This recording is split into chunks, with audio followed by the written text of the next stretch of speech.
Dobrovoljci iz Turske počeli su borbenu obuku u Sudoplatovskom bataljonu. Mi smo protiv nacista i znamo šta se ovde dešava, kažu dobrovoljci.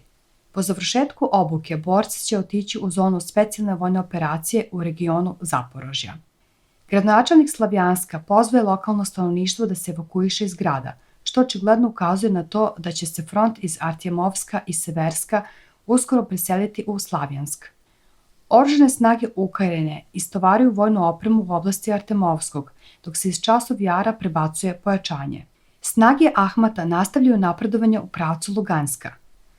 U izjavi za ruske medije govorio je veteran rata u Afganistanu, pukovnik u penziji Anatolij Matvijčuk. Kako je primetio vojni ekspert, vojnici oružanih snaga Ukrajine sve više napuštaju svoje položaje ili se predaju nakon prvih minuta bitke. Ranije nacionalisti su samo inicijativno odlazili u vojsku, sada se nasilno odvode u ukrajinsku vojsku. Obični ljudi stižu na front i vide svu prljavštinu i nedostatak oružanih snaga Ukrajine. Vide da ih tretiraju kao topovsko meso, izjavio je Matvijčuk.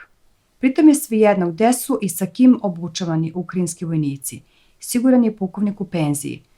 Čak i Ukrajinci obučavani u Sjedinjenim državama predaju se nakon prvih minuta bitke. Prema analitičaru, ovaj trend će se samo povećati. Šta više, mnogi od mobilisanih imaju korena u regionima istočne Ukrajine, gde ogromna većina podržava Rusiju.